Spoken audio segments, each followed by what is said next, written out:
¿Por qué dejaron solo a Becerro, un joven de 24 años con problemas mentales, junto a Raúl, un menor de tan solo 10 años en el bar? Hola mis misteriosos, hoy os traigo un caso que no dejará indiferente a nadie.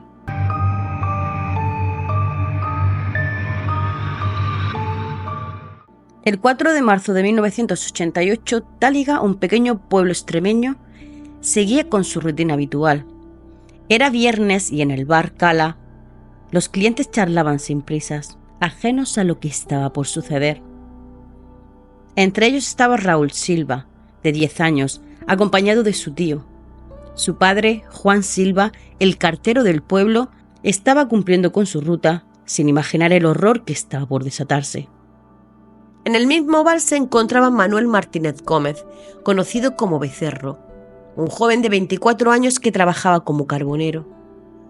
Había pasado temporadas ingresado en el Hospital Psiquiátrico de Mérida, del que había salido en 1986. Nadie sospechaba lo que iba a ocurrir. De repente, Becerro se lanzó sobre Raúl con una navaja en la mano. El bar quedó en silencio. Amenazó a todos. Si alguien intentaba detenerlo, mataría al niño. Los clientes intentaron intervenir, pero era imposible.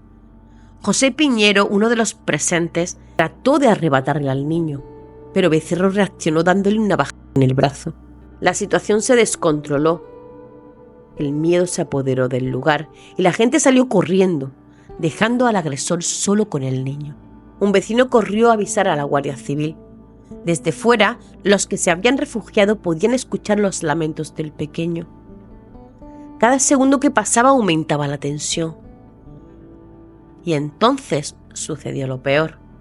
A las 5:10, los que estaban en el exterior del bar presenciaron algo que nunca olvidarán. Dentro del bar, Becerro cometió un acto terrible. Con su navaja decapitó a Raúl Silva. La gente fuera, desesperada, esperaba que todo terminara de una forma diferente. Pero cuando el criminal apareció por la ventana, el horror alcanzó su punto máximo. Sujetaba la cabeza del niño en sus manos, sonriendo mientras mostraba su trofeo ante la multitud. En cuestión de minutos, aquel pueblo tranquilo se convirtió en el escenario de uno de los crímenes más horribles de la historia de España. Pero la pesadilla no terminó con la muerte del pequeño Raúl. Becerro, completamente fuera de sí, no tenía intención de rendirse. La Guardia Civil irrumpió en el bar después de horas de tensión a las 10 de la noche. Lo que encontraron dentro superaba todo lo imaginable. Reducirlo no fue fácil, ya que tuvieron que usar 14 pelotas de goma para neutralizarlo.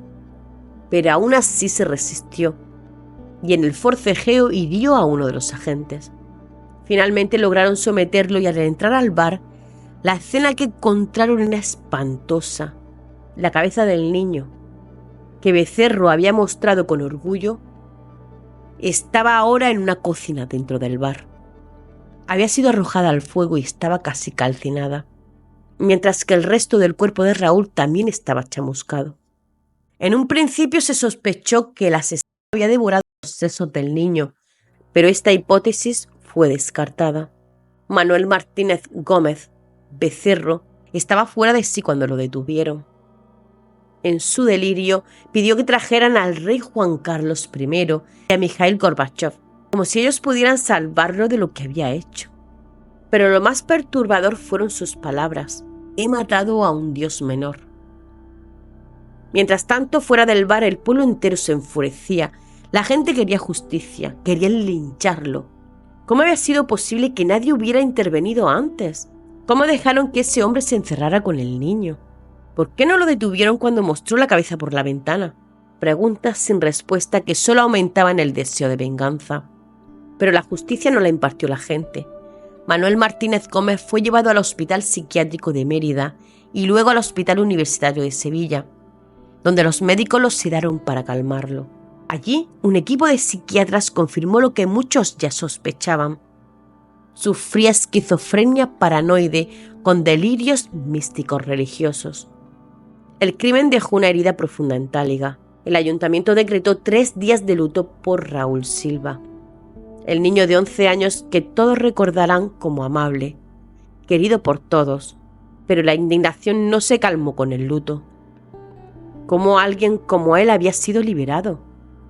En esos años las leyes de salud mental estaban cambiando y la responsabilidad recaía en las familias, a menos que la persona fuera considerada peligrosa.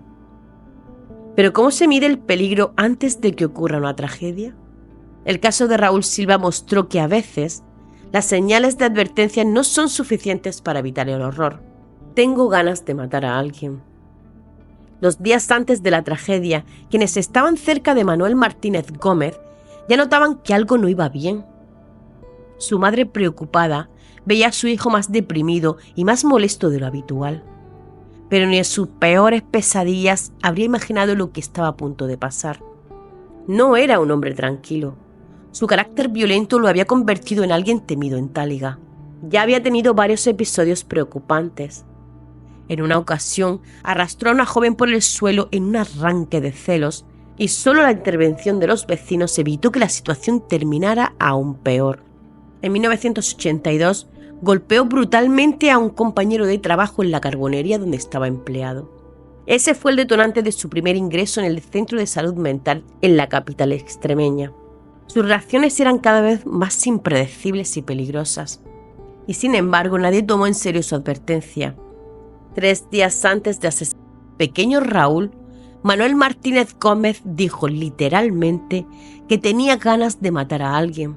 Pero como ya estaba acostumbrada a sus delirios, la gente no pensó que hablaba en serio. No lo consideraban peligroso. Un error fatal. En el pueblo su presencia generaba rechazo. Era un hombre conflictivo al que todos preferían evitar. Pero nadie imaginó que pasaría de las amenazas a los hechos. Tras el crimen, no hubo juicio. Su estado mental lo hacía inimputable. Fue condenado a cumplir su pena en un psiquiátrico penitenciario y años después pasó a vivir en una vivienda tutelada en Mérida, bajo la supervisión del Gobierno Autonómico de Extremadura. El horror que sucedió en Táliga dejó cicatrices profundas en toda la comunidad. Durante un tiempo, cualquier comportamiento extraño despertaba temores y cualquier persona con problemas de salud mental se volvía sospechosa. Se denunciaron casos similares, pero ninguno terminó en otra tragedia. El miedo, sin embargo, quedó. Si visitas Táliga, notarás que la gente no suele hablar mucho sobre lo que ocurrió allí. La historia de aquel hombre con brotes esquizofrénicos que perdió el contacto con la realidad y mató a Raúl, un niño con quien tenía un trato afable, es una de esas tragedias que la gente prefiere olvidar. Desgraciadamente, historias como esta no son únicas. Poco después, en Badajoz, ocurrió algo similar. En una barriada de Antonio Domínguez, un joven con trastornos mentales, José Ventura Calderón, acabó con la vida de 3 niños.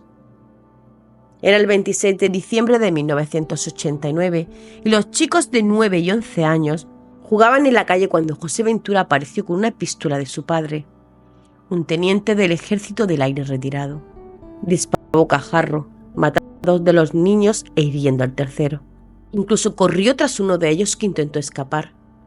La gente escuchó lo que pensaron que eran petardos, pero no, era algo mucho más grave.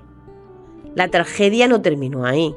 Cuando José Ventura disparó contra un vecino que intentaba coger su coche, la matanza solo se detuvo cuando otros 2 vecinos lograron reducirlo al ver que el arma se había encasquillado. Pero ya era tarde.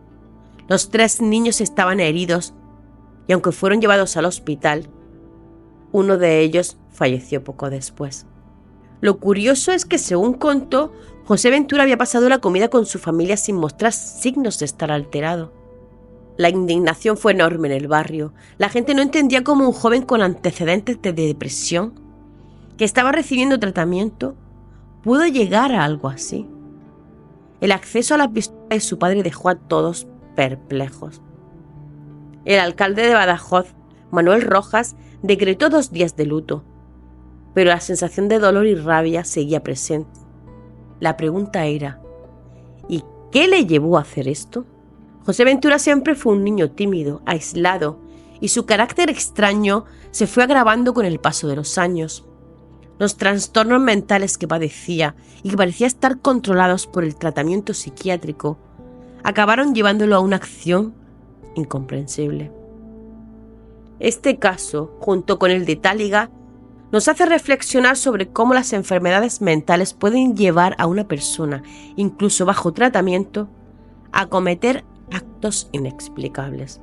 Es algo que nos deja con preguntas, con la sensación de que hay misterios oscuros y complejos en la mente humana. Espero que os haya gustado el vídeo, aunque los casos sean terribles. No olvides dejarme un like y suscribirte al canal si aún no lo has hecho. Y hasta pronto, misteriosos.